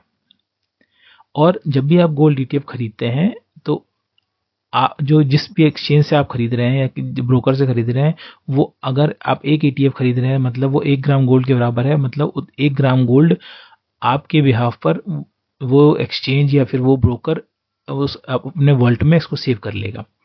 तो फ़ायदा क्या होता है भाई, आप एक तरह से 1 ग्राम गोल्ड ही खरीद रहे हैं, तो गोल्ड ईटीएफ आपको क्या देता है, फ्लेक्सिबिलिटी देता है कि आप एक स्टॉक इन्वेस्टमेंट भी कर सकते हैं और आप साथ में गोल्ड इन्वेस्टमेंट भी कर रहे हैं। एक तरह से आप देखें तो आप एक स्टॉक इन्वेस्टमेंट भी कर रहे हैं और गोल्ड इन्वेस्टमेंट भी कर रहे हैं। साथ में आपको बहुत फ्लेक्सिबिलिटी मिल रही है कि आप घर बैठे कर रहे हैं, आपको कहीं जाना नहीं है। तीसरा, प्योरिटी और प्राइस की बात करें अगर, तो गोल्ड ईटीएफ जैसे कि मैंने बताया कि 1 ग्राम गोल्ड के बराबर होता है एक गोल्ड ईटीएफ। तो जो 1 ग्राम गोल्ड होता है उसकी प्योरिटी क्या होती है, उसकी प्योरिटी होती है 99.5% प्योर गोल्ड बार के बराबर होता है एक गोल्ड ईटीएफ। गोल्ड ईटीएफ जो होते हैं वो बीएससी और एनएससी में लिस्टेड होते हैं और इनको खरीदा बेचा कभी भी जा सकता है किसी भी स्टॉक ब्रोकर के through. Unlike gold jewellery, gold ETF को आप कभी भी खरीद और कभी बेच सकते हैं और इसका जो प्राइस होता है वो पूरे पैन इंडिया में सेम होता है। अब जैसे कि गोल्ड ज्वेलरी हो गई, इसका price jeweller to jewellery vary करता है, सिटी टू सिटी वेरी करता है, पर गोल्ड ईटीएफ का जो प्राइस होता है वो पैन इंडिया सेम होता है। सबसे अच्छी बात इसकी यही है। कहाँ से खरीद सकते हैं, तो गोल्ड ईटीएफ आप किसी भी एक्सचेंज के थ्रू किसी भी ब्रोकर से खरीद सकते हैं। आपके पास एक डीमेट अकाउंट हो या ट्रेडिंग अकाउंट हो तो आप उससे भी खरीद सकते हैं। एक नॉमिनल सी जो ब्रोकरेज फीस होती है वो पे करके आप एक गोल्ड ईटीएफ खरीद सकते हैं। रिस्क क्या होती है गोल्ड ईटीएफ में, अब क्योंकि गोल्ड ईटीएफ मार्केट रिस्क के गोल्ड की जो मार्केट प्राइस है उस पर डिपेंडेंट है। तो गोल्ड का प्राइस अगर ऊपर जाएगा तो गोल्ड ईटीएफ का प्राइस भी ऊपर जाएगा, गोल्ड का प्राइस नीचे जाएगा तो गोल्ड ईटीएफ का प्राइस भी नीचे जाएगा। तो यही इसकी सबसे बड़ी रिस्क है। जो गोल्ड ईटीएफ होते हैं वो सेबी म्यूचुअल फंड रेगुलेशन के अंतर्गत रेगुलेटेड होते हैं। इसके रेगुलर ऑडिट होता है।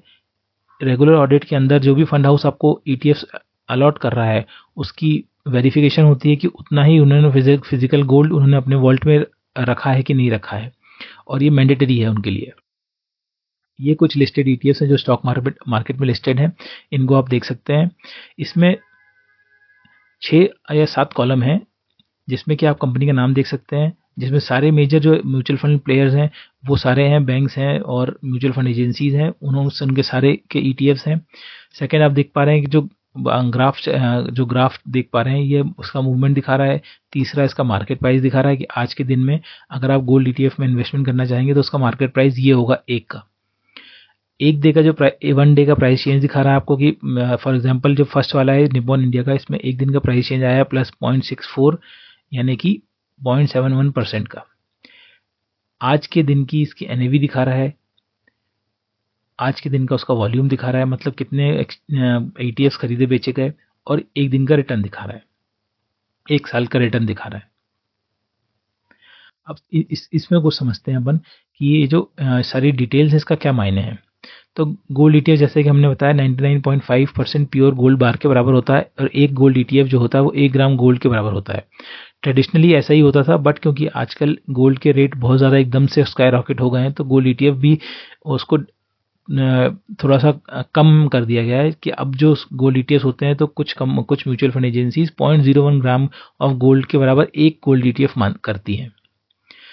तो आप देख पाएंगे कि इसमें कि क्योंकि एक ईटीएफ की वैल्यू जो जहाँ पे भी आपको 90 रुपीज़ या 100 रुपीज़ दिख रही है तो इसका मतलब 1 ग्राम गोल्ड की प्राइस तो नहीं है, ये 0.01 ग्राम गोल्ड के प्राइस के बराबर है। अंडरलाइंग एसेट, हर गोल्ड ईटीएफ जो है वो 0.995 प्योरिटी ऑफ गोल्ड के गोल्ड के बराबर है और वो स्टोर किया हुआ है कस्टोडियन के पास वॉल्ट में। जो एनएवी होती है, आप ट्रैक कैसे करेंगे, जो एनएवी होती है वो रिफ्लेक्ट करती है domestic price of gold. When the gold price rise the NAV typically increases और vice versa. Market versus NAV, अगर हम देखेंगे, हमने जो ये लिस्ट देखी इसमें आप देखेंगे मार्केट प्राइस और एनएवी में थोड़ा सा डिफरेंस है। तो ये डिफरेंस क्या है, जो मार्केट जो NAV जो है वो रियल टाइम वैल्यू है, और ट्रेडिंग प्राइस जो एक्सचेंज का है वो डिफर होता है स्लाइटली, क्योंकि उसमें एक्सचेंज की जो एक्सपेंस रेशियोज हैं और अगर पूरा उसमें और कुछ खर्चे हैं वो उसमें जोड़ के उसमें उन्होंने लगाया हुआ है। तो जैसे कि हम समझ सकते हैं जो और दूसरे खर्चे मतलब चार्जेस गोल्ड ETF में क्या लगते हैं, तो जो गोल्ड ETFs होते हैं उसमें 0.5 से 1% ब्रोकरेज चार्ज लगता है, जो कि उससे सुटेबल बनाता है किसी भी इंडिविजुअल को, जो कि आपको कमीशन से बचाता है। फॉर एग्जांपल जैसे कि फिजिकल गोल्ड खरीदते हैं उसमें मेकिंग चार्ज लग रहा था आपको, उसमें GST लग रहा था, उसमें आपको और भी कई सारे जो खर्चे लग रहे थे वो इसमें नहीं लगते हैं, सिर्फ आपको आधे से 1% ब्रोकरेज पे करना पड़ता है। इसका टैक्सेशन समझ लेते हैं। इसमें अगर आप 3 साल के अंदर ETFs को बेचते हैं तो आपको शॉर्ट टर्म कैपिटल गेन लगता है, जिसमें 15 से 20% के बराबर है। अगर आप 3 साल से ज़्यादा समय के बाद बेचते हैं तो आपको लॉन्ग टर्म कैपिटल गेन लगता है, जो कि 12.5% होता है। इसमें GST होता है। जब भी आप कोई भी ETF खरीदते हैं तो जो भी उसका एक्सपेंस रेशियो होता है उसके ऊपर आपको GST लगता है। जब मैक्सिमम एक्सपेंस रेशियो होता है किसी भी गोल्ड ETF का वो 1% होता है, और उसके ऊपर 18% GST लगता है। TDS गोल्ड ETF में नहीं होता है। अब हमने जैसे कि गोल्ड ETF समझा, तो गोल्ड ETF से ही गोल्ड म्यूचुअल फंड निकलते हैं। ये दोनों अलग अलग हैं और थोड़ी सी बारीक सा अंतर है। हम समझते हैं कि जैसे हमने बोला कि जो ETF होता है वो म्यूचुअल फंड के बराबर ही होता है, पर सेम नहीं होता है। तो हमने अभी गोल्ड ETF समझ लिया है, अब हम समझते हैं गोल्ड म्यूचुअल फंड क्या होता है। तो गोल्ड म्यूचुअल फंड होता है वो किसी दूसरे म्यूचुअल फंड की तरह काम करता है और उसकी सब टर्म्स एंड कंडीशन भी सेम होती है। ये गोल्ड म्यूचुअल फंड में मेन अंतर ये होता है कि जो ETFs होते हैं वो फिजिकल गोल्ड के ऊपर डिपेंड करते हैं और उसका प्राइस फिजिकल गोल्ड के प्राइस से ऊपर नीचे होता है। पर जो गोल्ड म्यूचुअल फंड्स होते हैं वो मेनली गोल्ड ETF के ऊपर इन्वेस्ट करते हैं और इनका प्राइस गोल्ड ETF के प्राइस से ऊपर नीचे होता है। तो हम कह सकते हैं कि जो गोल्ड म्यूचुअल फंड्स होते हैं वो फंड्स ऑफ फंड होते हैं, मतलब कि वो कई सारे गोल्ड ETFs की फंड्स जो प्राइस होता है उससे उसको लेकर अपना एक फंड बनाते हैं, जिसको बोलते हैं फंड ऑफ फंड्स। कई सारे फंड्स का इकट्ठा करके एक फंड बनाया, उस तरह से एक जो फंड बना उसको हम बोलते हैं गोल्ड म्यूचुअल फंड। जो मेन डिफरेंस है गोल्ड ETF और म्यूचुअल फंड का वो यही है कि जो ETF होते हैं वो फिजिकल वैल्यू ऑफ गोल्ड जो होती है उससे अपनी वैल्यू डिराइव करते हैं, और गोल्ड म्यूचुअल फंड जो होते हैं वो गोल्ड ETFs की वैल्यू पे अपना वैल्यू डिराइव करते हैं। फॉर एग्जांपल जैसे कि गोल्ड म्यूचुअल फंड में क्या होता है, जैसे अलग अलग ब्रोकर्स के ETFs हैं। फॉर एग्जांपल SBI का हो गया, निपॉन का हो गया, HDFC का हो गया। तो मान लीजिए इन तीनों के जो ETFs हैं उसको इन्होंने अपना फंड बना लिया, और एक फंड इन तीनों को मिला के जो बनाया उसको एक नाम दे दिया गोल्ड म्यूचुअल फंड, और किसी कंपनी ने उसको निकाल दिया। तो वो जो तीनों का फंड जैसे भी जो भी परफॉर्मेंस रहेगा वो गोल्ड म्यूचुअल फंड का परफॉर्मेंस रहेगा। अच्छा, अब गोल्ड म्यूचुअल फंड और थीमेटिक गोल्ड फंड ये भी अलग अलग होते हैं। इसमें क्या मेन अंतर रहता है, जो गोल्ड म्यूचुअल फंड होता है वो प्योरली गोल्ड ETFs को ही ट्रैक करता है, इनडायरेक्टली मतलब फिजिकल गोल्ड को, क्योंकि जो ETFs होते हैं वो फिजिकल गोल्ड को ट्रैक करते हैं और गोल्ड म्यूचुअल फंड होता है वो ETFs को ट्रैक करता है। तो इनडायरेक्टली गोल्ड म्यूचुअल फंड जो होता है वो फिजिकल गोल्ड को ही ट्रैक करता है। पर थीमेटिक गोल्ड फंड जो होते हैं वो इन्वेस्ट करते हैं उन कंपनियों पे जो गोल्ड की माइनिंग करती हैं और उसकी प्रोसेसिंग करती है। तो जो थीमेटिक गोल्ड फंड होते हैं उसके जो रिटर्न होते हैं वो किस पे डिपेंड करते हैं, उस बिजनेस की परफॉर्मेंस पे, जो कि गोल्ड माइनिंग कर रही है या गोल्ड की प्रोसेसिंग कर रही है या गोल्ड को सेल कर रही है। तो उसका जैसा परफॉर्मेंस होगा, अगर वो कंपनी अच्छा परफॉर्म कर रही है तो थीमेटिक गोल्ड फंड्स के रिटर्न्स अच्छे मिलेंगे, और वाइस वर्सा। आगे हम समझते हैं sovereign gold bond. Sovereign gold bond क्या होता है, ये RBI द्वारा निकाले गए बॉन्ड होते हैं, जो कि एक तरह से safest form of gold investment माना जाता है। इसमें क्या होता है, जो सॉवरेन गोल्ड बॉन्ड होते हैं वो गवर्नमेंट सिक्योरिटीज होती हैं जो denominated in grams of gold. ये सब्स्टिट्यूट होते हैं फिजिकल गोल्ड को के होल्डिंग करने के सब्स्टिट्यूट होते हैं। इसमें क्या होता है, इन्वेस्टर इशू प्राइस पे कैश पे करता है, उनको उसके बदले बॉन्ड मिलते हैं, जो कि वो मैच्योरिटी पे उसको कैश इन कर सकते हैं, उसके बदले उनको वापस कैश मिल जाएगा। ये जो बॉन्ड होते हैं ये reserve bank of India, government of India के बिहाफ पर इशू करते हैं। अब सॉवरेन गोल्ड बॉन्ड कौन खरीद सकता है, एलिजिबल है कौन खरीदने के लिए? तो कोई भी जो पर्सन जो इंडिया का रेसिडेंट है under foreign exchange management act 1999 वो इसमें सॉवरेन गोल्ड बॉन्ड में इन्वेस्ट कर सकता है। इसमें इंडिविजुअल्स हो गए, एचयूएफ्स हो गए, ट्रस्ट हो गए, यूनिवर्सिटीज़ हो गई, चैरिटेबल इंस्टीट्यूट्स हो गए, ये सभी लोग इन्वेस्ट कर सकते हैं।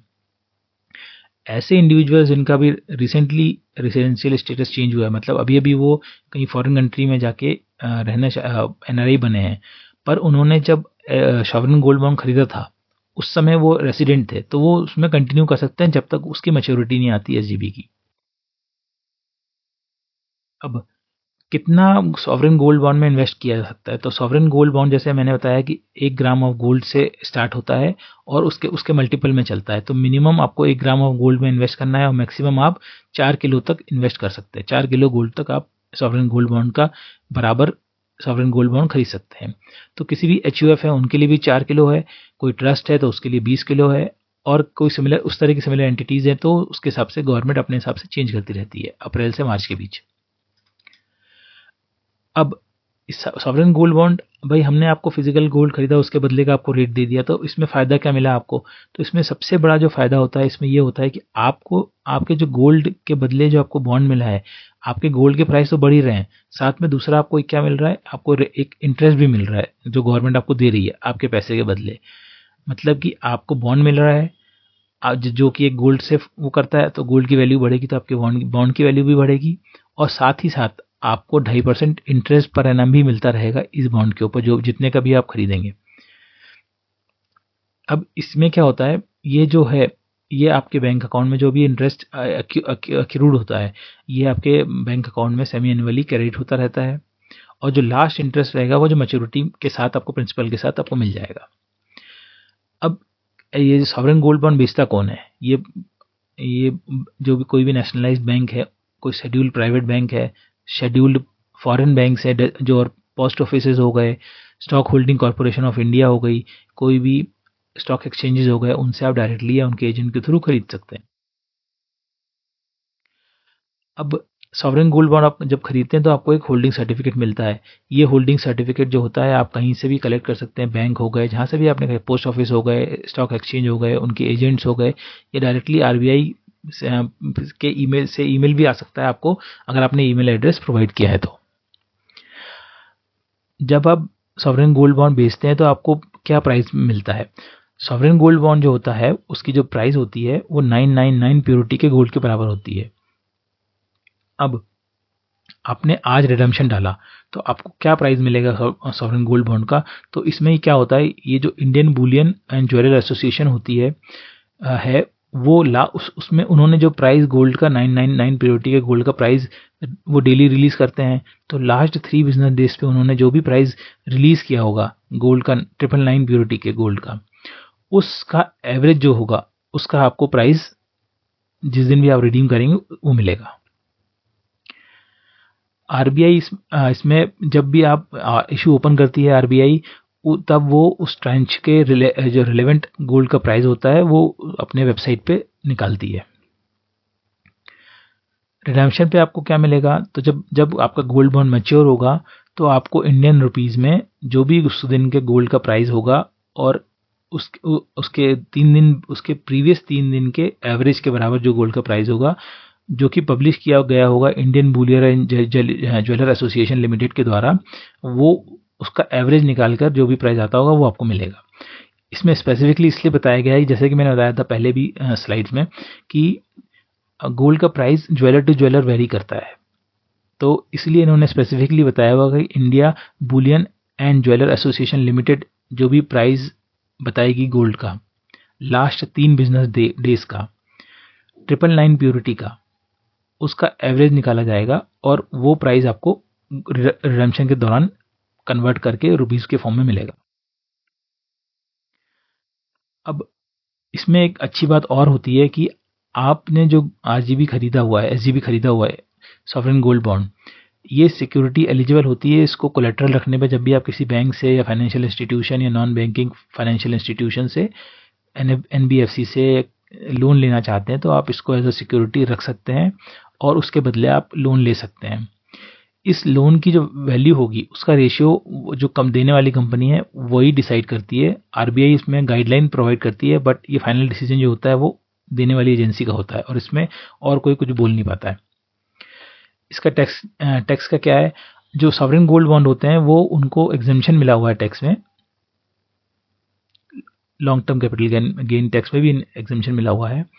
अब इसका जैसे मैंने बात करी मैच्योरिटी की, तो स्टैंडर्ड मैच्योरिटी जो होती है सॉवरेन गोल्ड बॉन्ड की वो होती है 8 साल।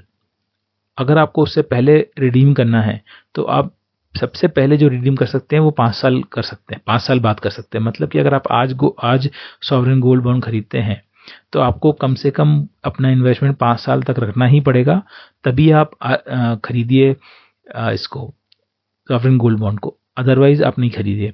क्योंकि अगर आप 5 साल से पहले रिडीम करना चाहेंगे तो आप रिडीम नहीं कर पाएंगे।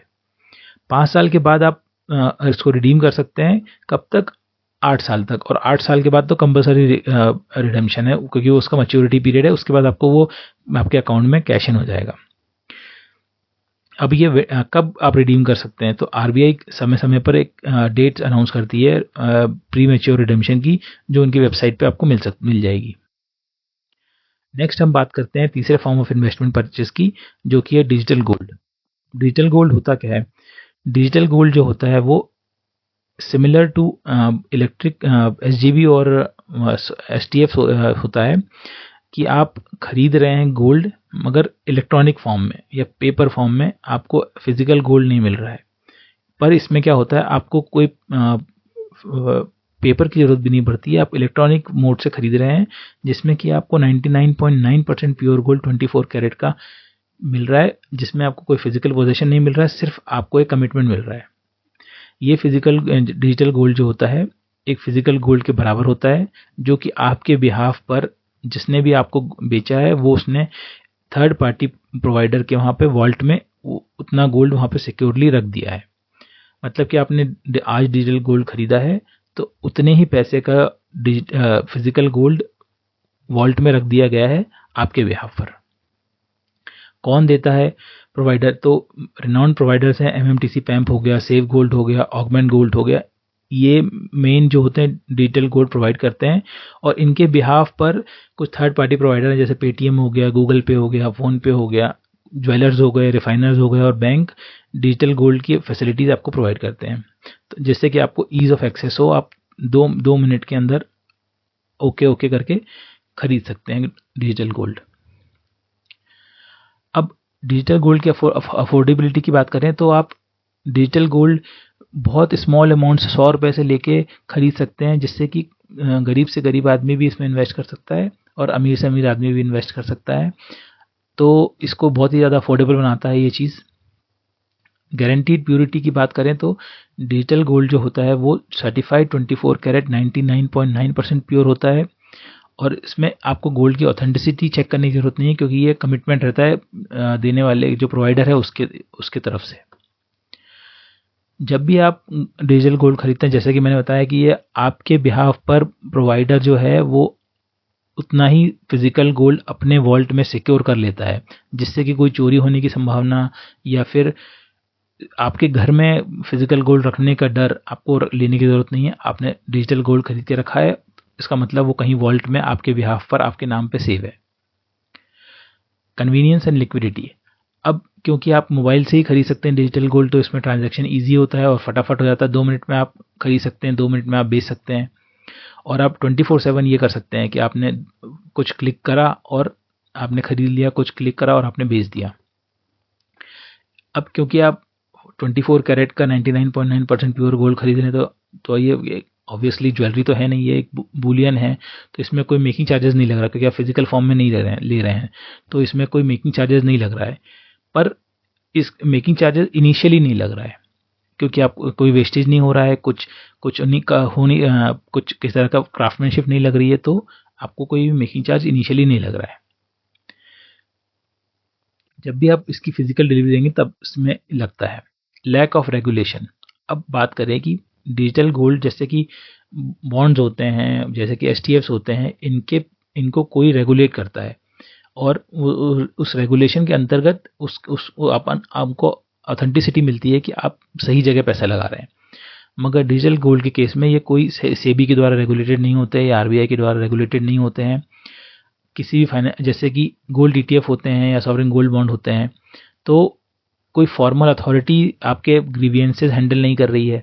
अगर आपको कुछ भी प्रॉब्लम होती है तो आपने जिससे भी डिजिटल गोल्ड परचेस किया है, आप उसके ऊपर पूरी तरह से डिपेंडेंट हैं और उसकी क्रेडिबिलिटी पे डिपेंडेंट है। तब भी इसीलिए जब भी डिजिटल गोल्ड खरीदें तो ऑथेंटिक प्रोवाइडर से ही खरीदें, जिससे और जो लंबे समय से इस मार्केट में है, जिससे कि आपको बाद में अपनी ग्रीवेंसेस लेकर प्रॉब्लम ना हो। Storage fees and limit.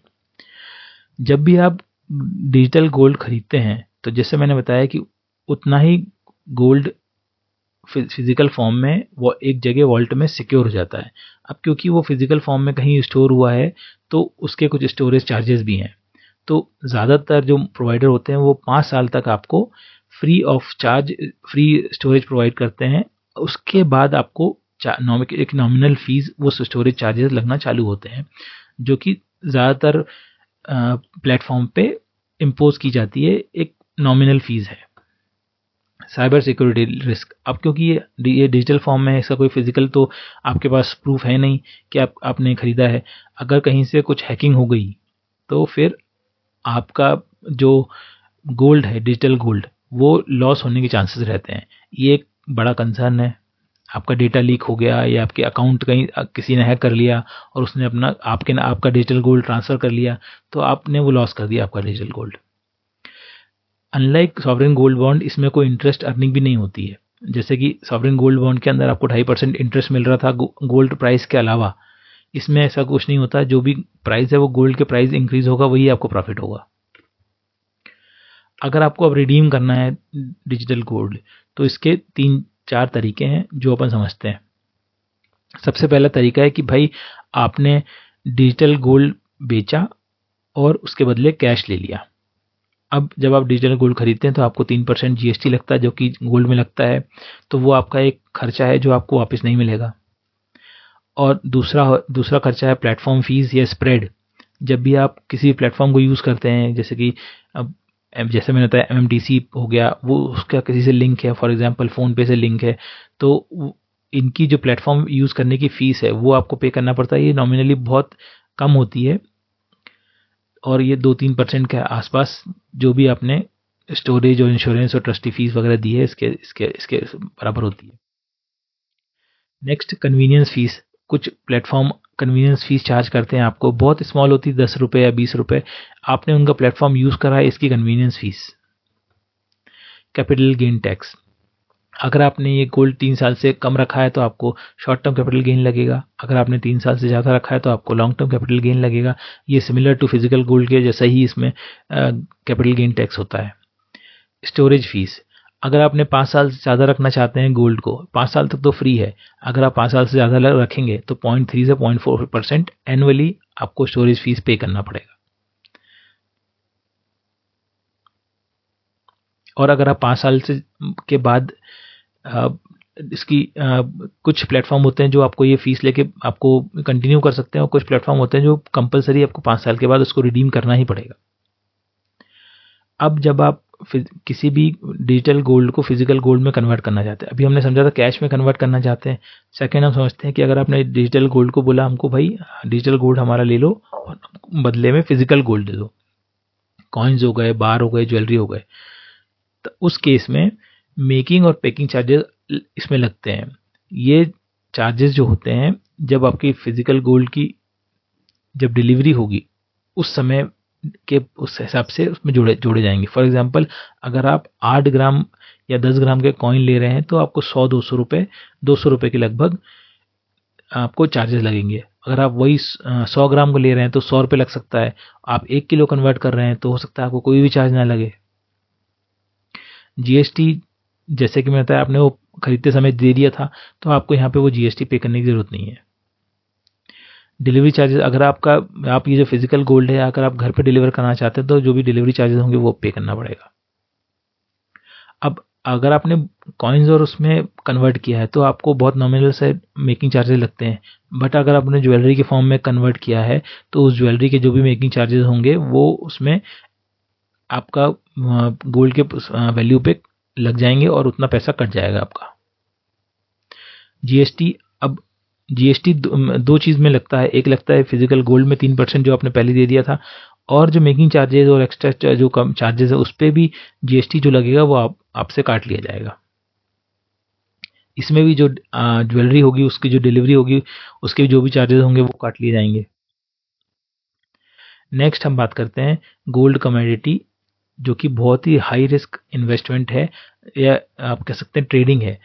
ये मैं रिकमेंड ज़्यादातर नए लोगों को नहीं करता हूँ, जो कि थोड़े से जिनको जानकारी है या जानते हैं इस बारे में, उन्हीं को गोल्ड कमोडिटी में इन्वेस्टमेंट करना चाहिए, क्योंकि ये उसमें पूरा का पूरा प्रिंसिपल और आपका जो इन्वेस्टमेंट है पूरा लॉस होने के चांसेस भी रहते हैं। होता क्या है ये, तो गोल्ड कमोडिटी ट्रेडिंग जो होती है इंडिया के अंदर, वो एक्सचेंज ट्रेडिंग के द्वारा होती है, जिसमें आप गोल्ड डेरिवेटिव्स में खरीद बेच सकते हैं फ्यूचर और ऑप्शंस के थ्रू। मतलब फ्यूचर एंड ऑप्शन मतलब आप प्रिडिक्ट करते हैं कि गोल्ड का प्राइस आने वाले समय में कैसे ऊपर जाएगा या नीचे जाएगा, तो उसके हिसाब से आप उसमें अपना पैसा डालते हैं। ये प्रिडिक्शन के लिए आप बेसिकली पैसा डाल रहे हैं कि गोल्ड का प्राइस ऊपर जाएगा या नहीं जाएगा। और ये जो होता है प्लेटफॉर्म प्रोवाइड करने वाले होते हैं मल्टी कमोडिटी एक्सचेंज, या फिर MCX बोलते हैं इसको। इसमें आपको फिजिकल गोल्ड नहीं लगाना पड़ता, इसमें आप सिर्फ जो गोल्ड का प्राइस कितना ऊपर जा सकता है या नीचे जा सकता है इस पर आप ट्रेड कर रहे हैं, तो इसके हिसाब से आप उस फिजिकल गोल्ड के पैसे उसमें MCX में करते हैं गोल्ड कमोडिटी में।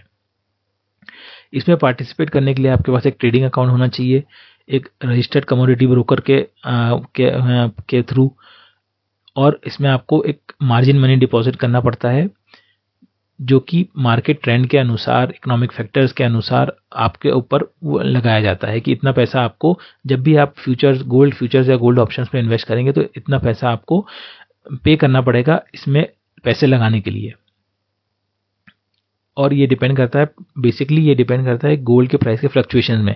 अगर आपको लगता है आने वाले समय में गोल्ड का प्राइस ऊपर जाएगा तो आप इन्वेस्ट कर सकते हैं, अगर आपको लगता है गोल्ड का प्राइस नीचे जाएगा तो आप इसमें इन्वेस्ट कर सकते हैं। तो बेसिकली जो डिफरेंस होगा गोल्ड के आज के प्राइस पे और आने वाले समय के प्राइस पर, उसी के ऊपर आपका पूरा प्रॉफिट एंड लॉस डिपेंड करता है। ज़्यादा डिटेल में वैसे बात नहीं कर रहे हैं, सिर्फ आपको मैं एक ओवरव्यू देने की कोशिश कर रहा हूँ। आप जैसे मैंने बताया, आप फिजिकल गोल्ड डायरेक्टली बाय नहीं कर रहे हैं, इसमें आप कॉन्ट्रैक्ट्स बाय कर रहे हैं, जिसमें आप ये बता रहे हैं कि गोल्ड का प्राइस ऊपर जाएगा या नीचे जाएगा, या फिर गोल्ड की जो वैल्यू है वो ऊपर जाएगी या नीचे जाएगी। इसके ऊपर आप पैसे लगा रहे हैं, फिजिकल गोल्ड के ऊपर कोई पैसा नहीं लगा रहे हैं। MCX जो है वो एक प्रोमिनेंट एक्सचेंज है इंडिया में, जो कि हर तरह के कमोडिटी में ट्रेडिंग करने पर आपको प्लेटफॉर्म प्रोवाइड करता है। अब जैसे मैंने मार्जिन मनी की बात कही थी कि आपको, क्योंकि आप फिजिकल गोल्ड नहीं खरीद रहे हैं, तो आपको फिजिकल गोल्ड के पैसे देने की जरूरत नहीं है। आपको सिर्फ वो जो डिफरेंस आप बता रहे हैं, आपको लगता है कि भाई आज के बाद गोल्ड के प्राइस 10% बढ़ जाएंगे या 20% बढ़ जाएंगे या 20% कम हो जाएंगे या 10% कम हो जाएंगे, तो वो जो डिफरेंस अमाउंट होता है वो होता है मार्जिन मनी, वही आपको पे करना पड़ता है। और उसमें आपको अपनी पोजिशन लेनी पड़ती है, ट्रेडिंग पोजिशन। लॉट साइज, अब इसमें होता क्या है कि जब भी आप कमोडिटी एक्सचेंज में करते हैं तो एक इसमें एक लॉट साइज बनाया जाता है। उस लॉट साइज को कॉन्ट्रैक्ट साइज भी बोलते हैं, जो कि आपकी रिस्क और टॉलरेंस और कैपिटल रिस्क टॉलरेंस होती है उसके हिसाब से बना हुआ होता है। उतना तो आपको कर लेना ही पड़ेगा। ऐसा नहीं होता कि हमको अगर 100 रुपये करना है तो हम 100 रुपये में ही करेंगे, ऐसा नहीं होता। इसमें एक लॉट साइज होता है, उसी में आपको इन्वेस्ट करना पड़ता है। अब आपको समझना चाहिए, जैसे आपने बोला कि एक महीने बाद, आज की फॉर एग्जांपल एक महीने बाद मान लीजिए 20 तारीख है, आज 20 तारीख है, एक महीने बाद भी 20 तारीख रहेगी, तो मैं बोल रहा हूँ आपके हिसाब से कि अगले 20 तारीख को गोल्ड के प्राइस ये रहेगा, जो कि उसकी जो भी उसका डेट है, उस फ्यूचर या ऑप्शंस की डेट है, उस तारीख को गोल्ड का प्राइस ये होगा। और अगर उस वो प्राइस रहा तो आपको ना प्रॉफिट होगा ना लॉस होगा। उससे जितना ऊपर जाएगा और उससे जितना नीचे जाएगा उसके ऊपर आपको प्रॉफिट और लॉस होगा। तो अगर आप उसके पहले खरीद बेच लेते हैं तो आपको 20 तारीख के पहले कुछ भी खरीद लेते हैं या बेच लेते हैं तो आपको कोई भी पैसे देने की जरूरत नहीं है। मगर अगर आप उस दिन तक वेट करते हैं तो आपको डिलीवरी लेना कंपलसरी हो जाएगा कि the delivery is compulsory for most gold contracts, therefore you should close your position several days before the contract expires to avoid receiving physical gold. So conclusion में हम ये बात करना चाहते हैं कि देखिए, आपके पास हमने डिस्कस करे बहुत सारे इन्वेस्टमेंट ऑप्शन है गोल्ड में, और सभी की अपनी अपनी अच्छाइयाँ हैं, अपनी अपनी कमियाँ हैं।